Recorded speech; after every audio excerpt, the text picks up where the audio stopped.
ஆங்கிலேயர் ஆதிக்கத்தை எதிர்த்து இந்த நாடு விடுதலை பெற வேண்டுமென வாளேந்தி போராடியவர்கள்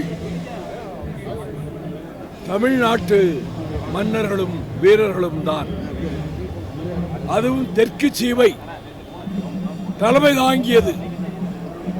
மாமன்னர் நெல்கட்டஞ்சேவல் பூலித்தேவர் களக்காடு போர்க்களத்திலும் வாசுதேவநல்லூர் போர்க்களத்திலும் பிரிட்டிஷ் படைகளை தோற்கடித்தார்.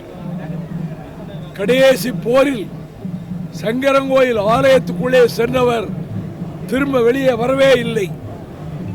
இன்று வரை அது மர்மமாகவே இருக்கிறது. அந்த பூலித்தேவர் மன்னருக்கு முதலில் தமிழ்நாட்டில் சிலை வைத்தவன் அடியேன்.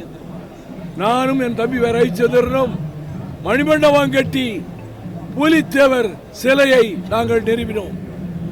அதுக்கு சற்று சில ஆண்டுகளுக்கு பின்னர் பாஞ்சாலங்குறிச்சியிலே வீரபாண்டிய கட்டபொம்மன் வெள்ளையரை எதிர்த்து போர்க்களம் கண்டார். பீரங்கிகள் ஏராளமாக வந்து தாக்கியதில் அவர்கள் கோட்டையை விட்டு வெளியேற வேண்டிய நிலை ஏற்பட்டு புதுக்கோட்டை தொண்டைமானால் காட்டிக் கொடுக்கப்பட்டு கட்டபொம்மன் கயத்தாற்றிலே தூக்கிலிடப்பட்டார். இந்த போர்களில் அத்தனை சமூக தலைவர்களும் பங்கேற்றார்கள். ஒண்டி வீரன், அருந்ததியர் குலத்திலே பிறந்த ஒண்டி வீரன் பூலித்தேவரின் சேனாதிபதியாக இருந்தான்.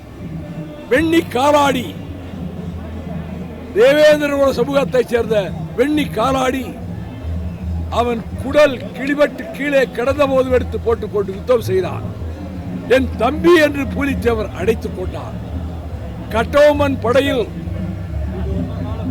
வீரன் வெள்ளையத்தேவனும் வீரன் சுந்தரலிங்கமும் ஒட்டிப்பகடையும் கட்டக்கற்பரும் இருந்து போரிட்டார்கள். அதே காலகட்டத்தை அடுத்துத்தான் கட்டாளங்குளத்திலே மாவீரன் அழகுமுத்துக்கோன் தோன்றினார்.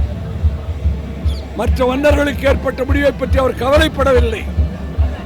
அவர் வெள்ளையரை எதிர்த்து, வெள்ளை படைகளை எதிர்த்து போர்க்களத்திலே தொடர்ந்து உறுதியாக நின்று கடைசியில் வீரங்கி வாயில் வைத்து சுடப்பட்டார்.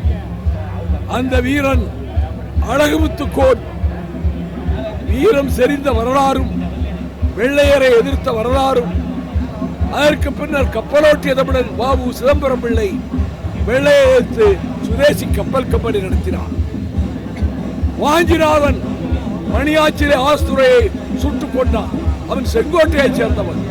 ஆக தென் மாவட்ட மக்கள், மன்னர்கள், பிறகு மருதுபாண்டியர்கள் சிவகங்கையிலே வெள்ளை எதிர்த்து போர்க்காலம் கண்டார்கள். முதலில் ஜெயித்தார்கள்.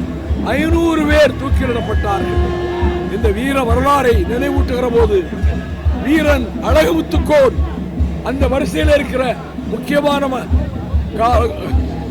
கட்டாளங்குளம் தலைவராவார். அவர் புகழ் வாழ்க.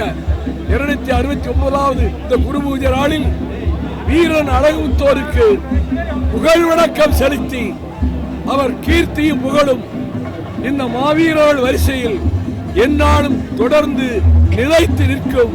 வாழ்க மாவீரன் மாமன்னன் அழகுமுத்துக்கோன் புகழ்.